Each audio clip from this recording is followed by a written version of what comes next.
سب کے اللہ تعالیٰ ایمان میں، مال میں، صحت میں برکت عطا فرمائے۔ دعا گو ہوں آپ سب کے لیے۔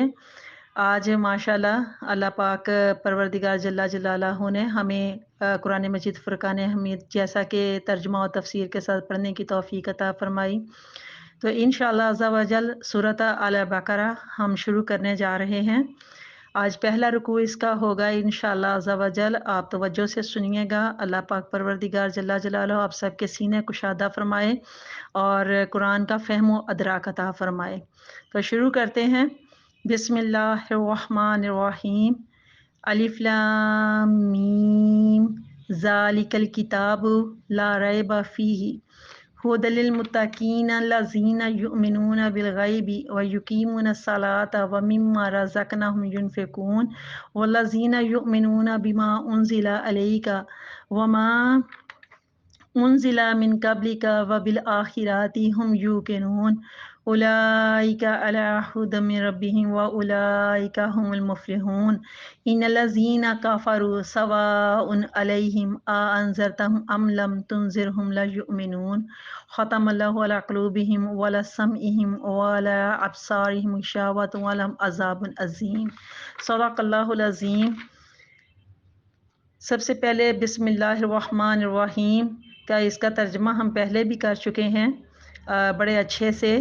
تو اللہ کے نام سے شروع کرتی ہوں جو بہت مہربان ہے اور ہمیشہ رحم فرمانے والا ہے۔ الف لام میم۔ آپ نے دیکھا ہوگا 2 دفعہ اس کے اوپر بڑی مد آئی ہے، لام کے اوپر بھی بڑی مد آئی ہے اور میم کے اوپر بھی بڑی مد آئی ہے۔ تو ان کو تھوڑا ہم نے 4 سے 5 حروف تک ہم نے کھینچ کر ان کو لمبا پڑھنا ہوتا ہے، 4 سے 5 حروف کے برابر۔ اور اس کے بعد میم کے اوپر تشدید بھی ہے، یعنی کہ لام کو ہم نے پڑھتے ہوئے میم کے ساتھ ملا دینا ہے۔ اور یہ جو الف لام میم ہے یہ حروف مقطعات ہیں جن کا جو معنی و مطالب ہے وہ صرف اللہ اور اللہ کا رسول جانتے ہیں، اور ان کا علماء کرام جو بھی ان کا مطلب بتاتے ہیں وہ صرف اپنے علم کی روشنی میں بتاتے ہیں، تو ورنہ ان کا ویسے تو کوئی مطلب نہیں، صرف اللہ جانے اور اللہ کا حبیب جانے۔ سورت جو یہ البقرہ ہے اس کی وجہ تسمیہ آپ سن لیجئے۔ یہ جو سورت البقرہ 40 اس کے رکوع ہیں اور 286 آیات مبارکہ یہ مدینے میں نازل ہوئی تھی۔ تو پہلے بیان میں ہم نے پہلے لیکچر میں ہم نے دیکھا تھا کہ مکی صورتیں کون سی ہیں، مدنی صورتیں کتنی ہیں، ان کی تعداد بھی بتائی گئی تھی۔ تو یہ جو صورت ہے یہ مدینے میں نازل ہوئی تھی۔ یہ جو سورت البقرہ ہے اس کے اندر بقرہ گائے کو کہتے ہیں، اور بنی اسرائیل میں ایک قتل کا مقدمہ پیش ہوا تھا، ایک واقعہ پیش آیا تھا جس میں کسی کا قاتل کا پتہ نہیں چل رہا تھا، اس کے نام کا کسی کو پتہ نہیں چل رہا تھا کہ یہ قتل کس نے کیا ہے۔ تو اللہ پاک پروردگار جل جلالہ نے پھر ایک گائے کے ذبح کرنے کا حکم دیا تھا اور فرمایا تھا کہ اس گائے کا جو گوشت کا ایک لوتھڑا ہے وہ اس مقتول کو، جو قتل ہوا تھا، اس کو لگائیں تو وہ خود ہی بول کے بتا دے گا کہ مجھے کس نے قتل کیا تھا۔ تو یہ اس طرح سے پورا واقعہ اس کے اندر آگے چل کر آئے گا بڑی ڈیٹیل کے ساتھ انشاءاللہ عز و جل، وہ اس وقت اس مقام کے اوپر تفصیل کے ساتھ اس کو پڑھیں گے۔ تو یہی واقعہ اس سورہ مبارکہ کی جو وجہ تسمیہ بن گیا۔ تو اس کے اندر بہت سارے جو ہماری زندگی کے معاملات کے ساتھ جڑے ہوئے جو سلسلے ہوتے ہیں ان سے ملے جلے مسائل جن کا حل بھی ان کے اندر آئے گا۔ خاص طور سے سورۃ البقرہ یہ جو 40 رکوع ہیں تو اس کا بتایا جاتا ہے کہ اگر 40 دن لگاتار اگر کسی گھر کے اندر اس کی تلاوت کی جائے تو شیطان اس گھر سے دور بھاگ جاتا ہے۔ بہت خوبصورت یہ سورہ مبارکہ ہے۔ اس کے علاوہ جو میری تمام معزز باجیوں کہ ایک بات سمجھنے والی ہے کہ ہمیشہ یاد رکھیے گا کہ جب ظہور اسلام ہوا تو مکہ اور مدینہ میں 4 قسم کی کیٹاگریز کے لوگ آباد تھے، جن میں نمبر 1 مشرک بھی تھے، نمبر 2 یہودی بھی تھے، نمبر 3 عیسائی بھی تھے، نمبر 4 منافق بھی تھے۔ تو جب ظہور اسلام یعنی کہ جب اسلام کا ظہور ہوا تو اس وقت یہ 4 قسم کے لوگ تھے جن سے حضور پاک صلی اللہ علیہ وسلم کا واسطہ پڑا اور ان کو سامنا کرنا پڑا ایسے لوگوں کے ساتھ۔ تو مکہ میں زیادہ تر مشرک اور بت پرست لوگ تھے۔ جب آپ مکہ سے مدینہ ہجرت فرما کر گئے تو وہاں پر زیادہ تر جو اہل یہود اور اہل نصارہ وہ لوگ تھے، اور یہ جو دونوں قسم کے لوگ تھے یہ اہل کتاب تھے، اور جو بت پرست اور مشرک لوگ تھے ان کو تو نہ وحی کا پتہ تھا، نہ نبوت کا پتہ تھا، نہ قیامت کے اوپر یقین رکھتے تھے۔ لیکن یہود چونکہ یہ اہل کتاب تھے اس لیے ان کو وحی کا پتہ تھا، رسالت کا پتہ تھا، قیامت، جنت اور دوزخ کی باتیں وہ اپنی کتابوں کے اندر پڑھ چکے تھے، وہ تورات کے اندر، انجیل کے اندر، تو کم از کم ان کو ان باتوں کا پتہ تھا، ان باتوں کے اوپر ان کا ایمان تھا۔ لہٰذا اپنی صرف تنگ نظری اور قومی برتری کی وجہ سے کسی اور کی نبوت وہ قبول کرنے سے قاصر تھے، کسی اور نبی کو ہم مانیں یا ان کے دین کو مانیں تو ہمارا تو اپنا دین بڑا اچھا ہے، تو یہ اس طرح کے معاملات تھے۔ ایسے حالات میں رحمت عالم صلی اللہ علیہ وآلہ وسلم مدینہ میں جب تشریف لائے اور یہود و نصارہ کو اسلام کی دعوت دی تو آپ کو بہت ساری باتوں کا سامنا کرنا پڑا۔ تو وہ یہ ساری جتنی بھی باتیں ہیں مدینے میں جب یہ نازل ہوئی تو اس کے اندر یہ تمام باتیں اور تمام واقعات تسلسل کے ساتھ آئیں گے، تو انشاءاللہ تعالی ہم ساتھ ساتھ پڑھتے جائیں گے۔ اب ہم تھوڑا اس کو ترجمے کے ساتھ ہم دیکھتے ہیں کہ آیات کا ترجمہ پہلے رکوع کے اندر کیا ہے، اللہ تعالیٰ نے کیا فرمایا ہے۔ الف لام میم، جیسا کہ ہم نے پہلے بتایا یہ حروف مقطعات ہیں جن کا علم اللہ اور اللہ کے رسول صلی اللہ علیہ وسلم جانے، علماء اکرام صرف اپنی علم کی روشنی میں ان کا مطلب بتاتے ہیں، ورنہ ان کا کوئی مطلب حضور کے زمانے میں بھی نہیں بتایا گیا تھا۔ ذالک الکتاب لا ریب، ذالک یہ جو حرف ہے یہ مشار علیہ، یعنی کہ ایک اشارہ کیا جاتا ہے قریب کا اور ایک اشارہ کیا جاتا ہے دور کا، تو ذالک یہ دور کے اشارے کے لیے استعمال ہوتا ہے، قواعد کی روح سے، گرامر کی روح سے یہ دور کے اشارے کے لیے استعمال ہوتا ہے۔ ذالک الکتاب لا ریب، یہ وہ کتاب ہے جس میں شک شبے کی کوئی گنجائش نہیں ہے، جس میں ذرا بھی شک نہیں ہے۔ اور وہ کون سی کتاب ہے جس کا یہاں پر اللہ تعالیٰ ذکر فرما رہے ہیں؟ وہ قرآن مجید فرقان حمید ہے۔ جب اللہ نے کہا نا فی ہی، اس میں کوئی شک شبہ نہیں ہے، اس میں اس کتاب کے اندر، تو اس کتاب سے مراد قرآن مجید ہے۔ تو اللہ تعالیٰ نے فرمایا کہ ہودن، یہ کیا ہے؟ یہ ہدایت ہے، کس کے لیے؟ آگے چل کر تھوڑا سا لا ریب کے حوالے سے میں بتاتی چلوں، میری پیاری پیاری عزیز باجیوں کے اکثر لوگوں نے لا ریب یہ نام رکھے ہوتے ہیں لڑکیوں کے۔ آپ یاد رکھیے گا کہ پورے قرآن مجید فرقان حمید کے اندر الحمد سے لے کر والناس تک 6666 آیات مبارکہ ہم تلاوت کرتے چلے جائیں گے، لیکن یاد رکھیے گا اس میں صرف ایک مؤنث نام آیا ہے پورے قرآن کے اندر، اور وہ مریم ہے۔ اس کے علاوہ پورے قرآن کے اندر کوئی مؤنث نام نہیں آیا۔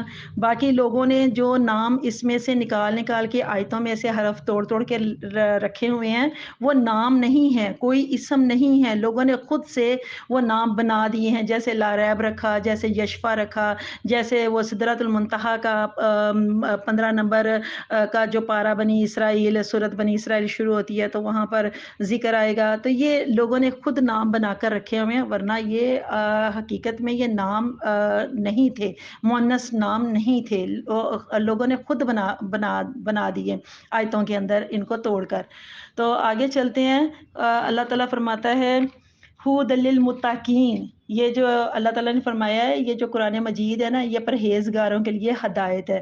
اب متقین کا لفظ جو ہے وہ تقویٰ سے نکلا ہے۔ تقویٰ اللہ تعالیٰ فرماتا ہے عرف شرع میں ویسے تقویٰ ہر گناہ سے اپنے آپ کو بچانے کو کہتے ہیں، تو جو ہر گناہ سے اپنے آپ کو بچانے والے لوگ ہوتے ہیں ان کو متقین کہا گیا، اور ایسے لوگوں کے لیے اللہ تعالیٰ نے فرمایا یہ ہدایت ہے۔ پھر اللہ تعالیٰ فرماتے ہیں الذین یؤمنون بالغیب، وہ لوگ جو غیب کے اوپر ایمان لاتے ہیں، وہ یقیمون الصلاۃ اور نماز قائم کرتے ہیں، ومما رزقناہم اور جو ہم نے انہیں روزی دی ہے، رزق دیا ہے، ينفقون وہ اس میں سے خرچ کرتے ہیں۔ اب یہ کن کی یہ ساری خوبیاں اور صفات بتائی گئی ہیں؟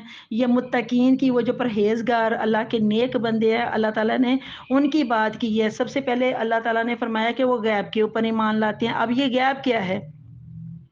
ہر وہ بات جو انسان کی رسائی سے بلند ہو اور عقل کی سمجھ سے بالا تر ہو، مثال کے طور پر وحی، انسان کی سمجھ سے بالا تر ہے، فرشتے انسان کی سمجھ سے بالا تر ہیں، قیامت انسان کی سمجھ سے بالا تر ہے، جنت ہے، دوزخ ہے، اور خود ذات الہی ہے۔ یہ تمام جتنی بھی باتیں ہیں یہ انسانی عقل سے بالا تر باتیں ہیں، اور یہ وہ باتیں ہیں جو غیب کی باتیں ہیں۔ اب ان تمام باتوں کے اوپر جو کہ ایمان لے آتا ہے تو اللہ تعالیٰ فرماتا ہے وہ بھی میرے وہ متقی بندے ہوتے ہیں۔ پھر اللہ تعالیٰ کہتے ہیں یقیمون الصلاۃ، جو نماز قائم کرتے ہیں، صحیح صحیح ادا کرتے ہیں۔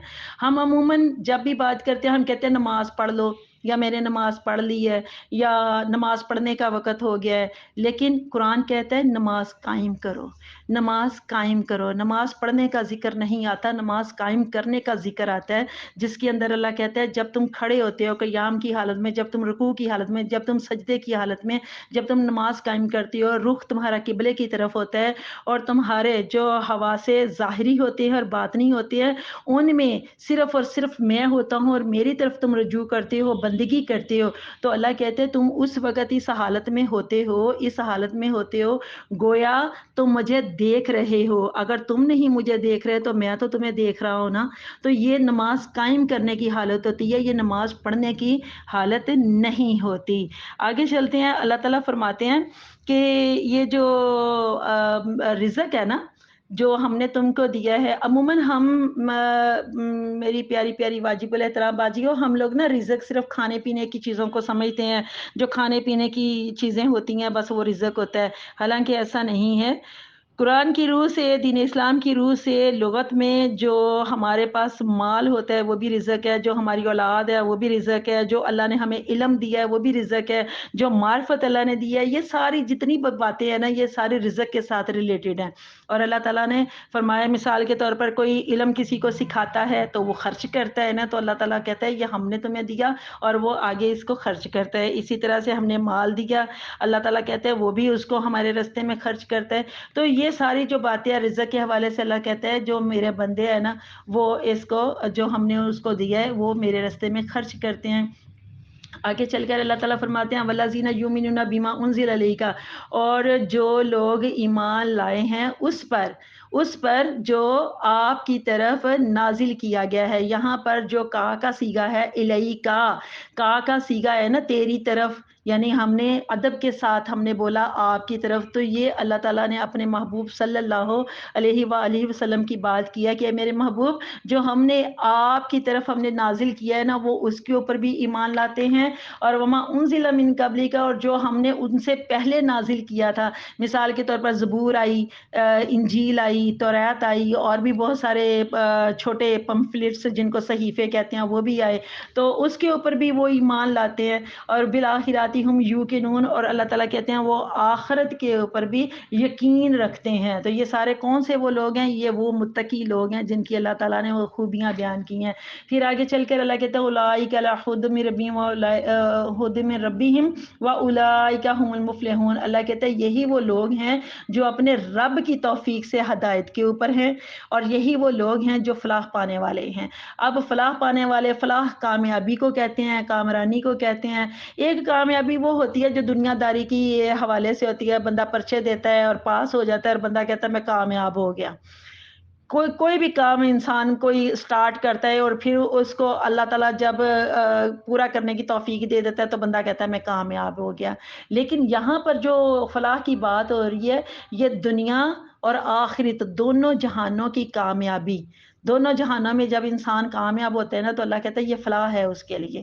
تو ان الذین کفروا سواء علیہم، اللہ کہتا ہے جن لوگوں نے انا بے شک ایسی بات جس کے اندر شک کی گنجائش ہی نہیں ہوتی، جو یقین کے اوپر ہوتی ہے، اللہ تعالیٰ اس کے لیے انا کا لفظ یہاں پر ہمارے پاس اللہ تعالیٰ بیان کرتے ہیں۔ اللہ فرماتے ہیں کہ بے شک الذین کفروا، جن لوگوں نے کفر اختیار کیا، سواء علیہم، تو ان کے لیے برابر ہے کہ انذرتہم، کہ آپ ان کو ڈرائیں، ام یا لم تنذرہم، نہ ڈرائیں، کہ اے میرے محبوب صلی اللہ علیہ وسلم اگر آپ ان کو ڈرائیں یا نہ ڈرائیں، جن لوگوں نے کفر کیا ہے ان ان کو تو لا یؤمنون وہ ایمان نہیں لائیں گے۔ ختم اللہ علی قلوبہم اللہ کہتے ہیں ایسے یہ جو لوگ ہیں نا جو ایمان نہیں لائیں گے تو ختم اللہ نے مہر لگا دی ہے علی قلوبہم، قلوب قلب کی جمع ہے، قلب دل کو کہتے ہیں، اللہ کہتے ہیں ان کے دلوں کے اوپر مہر لگا دی، ولا سمہم اور ان کے قوت سماعت یعنی کانوں کے اوپر بھی مہر لگا دی، ولا ابصارہم غشاوۃ اور اللہ کہتے ہیں اور ان کی آنکھوں کے اندر ابصار بصر سے اللہ تعالیٰ فرماتے ہیں پھر ان کی جو قوت بصارت ہے ان کے اوپر بھی اللہ کہتا ہے پردہ ہے، ولہم عذاب عظیم اور اللہ فرماتے ہیں کہ ان کے لیے بہت بڑا عذاب ہے۔ استغفر اللہ۔ اور میرے اس چینل قرآن ہماری زندگی کو آپ سب لائک بھی کیجئے، کمنٹ بھی کیجئے اور سبسکرائب کے ساتھ ساتھ بیل آئیکن کو بھی دبا دیں تاکہ میری تمام ویڈیوز آپ کو بر وقت ملتی رہیں۔ اللہ تعالیٰ آپ سب کا حامی و ناصر ہو۔ اللہ حافظ۔